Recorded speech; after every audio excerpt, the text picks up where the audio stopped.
राजस्थान के एक छोटे से गांव खरड़िया की बात है। गांव में गुड्डू नाम का लड़का रहता था। गुड्डू की उम्र लगभग 14 साल थी। उसका परिवार बहुत गरीब था।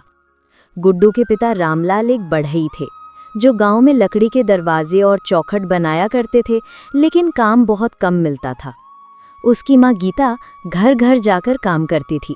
गुड्डू बहुत होशियार था और पढ़ाई में भी अच्छा था, लेकिन पैसों की तंगी के कारण अक्सर स्कूल की किताबें और कॉपी खरीदना मुश्किल हो जाता था। एक दिन गुड्डू स्कूल से लौट रहा था। गर्मी का मौसम था, धूल उड़ रही थी। रास्ते में उसे एक बूढ़ा बाबा दिखाई दिया जो बहुत थका हुआ लग रहा था। गुड्डू तुरंत उनके पास गया और बोला, बाबा, आप ठीक तो हैं? बेटा, मैं प्यासा हूँ, क्या तुम मुझे पानी पिला सकते हो? गुड्डू तुरंत अपने बैग से पानी की बोतल निकालकर बाबा को दे देता है।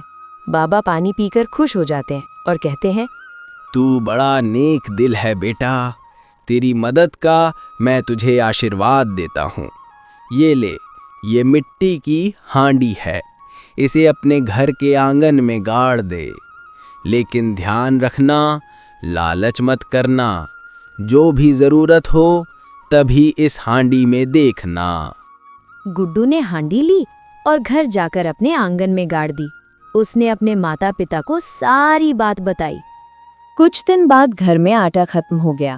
माँ परेशान होकर रोने लगी। तभी गुड्डू को बाबा की हांडी याद आई।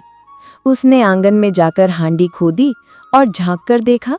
हांडी के अंदर गेहूं से भरी बोरी रखी थी। गुड्डू ने खुशी से माँ को बुलाया। माँ देखो, हमारे पास तो गेहूं आ गया। माँ बाप दोनों हैरान थे। उन्होंने भगवान को धन्यवाद दिया और गेहूं पीसकर रोटियां बनाई। धीरे धीरे गुड्डू का परिवार हांडी से सिर्फ जरूरत भर अनाज निकालता और बाकी वैसा ही छोड़ देता। उनका घर अब भूख से मुक्त हो गया। गुड्डू पढ़ाई में और अच्छा करने लगा। लेकिन गांव का लालची लाला, यानी कि गांव का साहूकार, ये सब देखकर सोचने लगा, कल तक ये लोग कर्ज मांगने आते थे, अब इनके घर में हर वक्त अनाज रहता है। जरूर कोई राज है। एक रात लाला चुपके से गुड्डू के आंगन में घुस गया और हांडी निकालने की कोशिश करने लगा। तभी तेज हवा चलने लगी और लाला गिर पड़ा। उसकी टांग में चोट लग गई।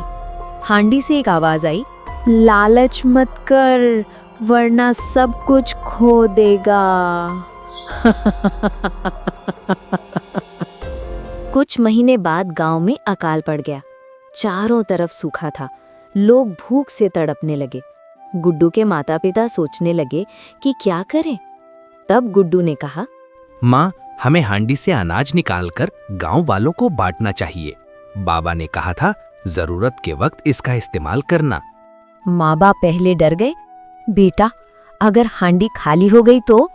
अगर हम दूसरों की मदद करेंगे तो भगवान हमें और देंगे।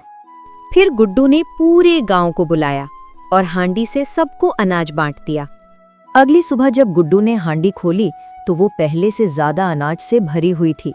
साथ ही उसमें सोने के सिक्कों की एक पोटली भी थी। गुड्डू के परिवार की आंखों में आंसू आ गए। अब उनके पास इतनी संपत्ति थी कि वे न केवल अपना बल्कि पूरे गांव का भला कर सकते थे। गुड्डू ने उस पैसे से गांव में एक स्कूल बनवाया ताकि किसी गरीब बच्चे को पढ़ाई में तकलीफ ना हो। धीरे धीरे गांव में खुशहाली आ गई। लाला भी गुड्डू के पास आया और अपनी गलती के लिए माफी मांगी। गुड्डू ने उसे भी माफ कर दिया और गांव के लिए मुफ्त राशन केंद्र खोल दिया। गांव का हर इंसान अब गुड्डू का सम्मान करने लगा। कहानी का संदेश।